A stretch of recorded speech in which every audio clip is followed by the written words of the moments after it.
Hi, my name is Ron Maldonado, and during this time of self-isolating, I've been thinking a lot about landscape. And what you're looking at out right now is Window Rock. I'm in Window Rock, Arizona, capital of the Navajo Nation.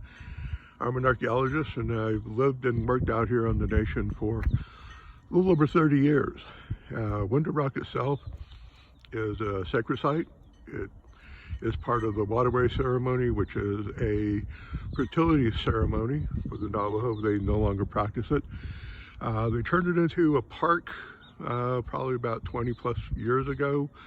They officially renamed it the Navajo Nation Veterans Park. And you can see, as I'm kind of expanding in, a statue of a coat talker. And so that's pretty much what the park is now. Part of the park, you can see there's a large arch. It's a natural kind of arch there that swings all the way around. And so in the waterway ceremony, essentially the large hole in the rock would expel evil and kind of blow it out. So it's kind of interesting.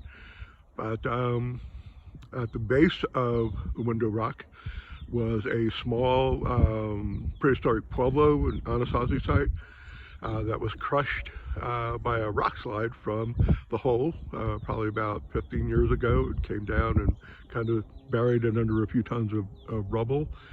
There are a few pictographs back in there. They built the fence to keep people out. Back in the old days, you could be able to walk up to the pueblo and look at the petroglyphs and everything, but not anymore.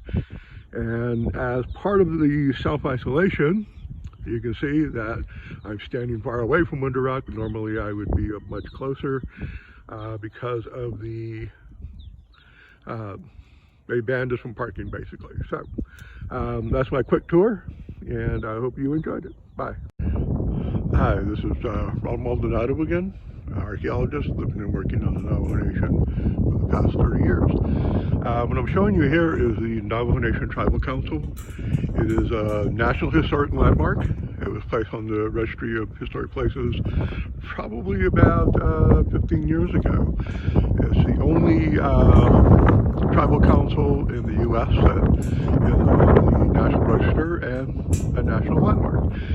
The interesting thing is that in Navajo tradition, the doorways always face to the east to catch the rising sun, which means good luck, good blessings for the day. Now I'm going to slowly pan, and you'll see Window Rock in the background. And what you're looking at here is the BIA building. The building here on this corner is actually where the president of the Navajo Nation's office is at, and this is the Division of Natural Resources, this building here. But all of this was built in the 1930s as part of the WPA program, and you'll see here that the entryway to this building is facing to the west, directly across from the council chambers. It's interesting that the BIA put it there because when the BIA was there in the 30s all the way through the 70s, everything that flowed from the council chambers flowed directly into the BIA. So that's kind of an interesting piece of history. So there's a car coming. Anyway,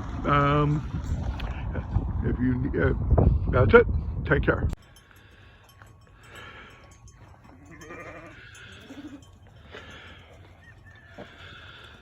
Well, good morning, everyone.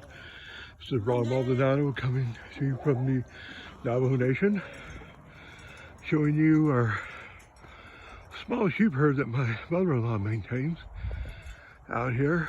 And this is part of our social distancing.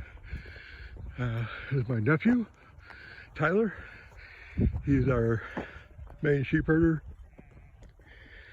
But as you can see, wide open space out here. Sheep to the Navajo are life. They're everything that they need. His food on the hoof, his wool, they use the hides. They do their own butchering, and they use them for food, basically. The herd that you saw is very small. It used to be much bigger, but in order to maintain the land and the availability of grazing, they've cut it down dramatically. But in the 1930s, during the Dust Bowl era, there was a massacre of livestock out here on the reservation. Livestock reduction, and it really affected the Navajo way of life for a long time. My family out here is lucky to have this area for grazing. It's a fairly large area, so they do run a small herd of sheep out here to maintain the traditional lifestyle. My mother-in-law does weave some. My wife's grandmother and great-grandmother were weavers, so it's carrying on the family tradition, basically, of living out here on the reservation.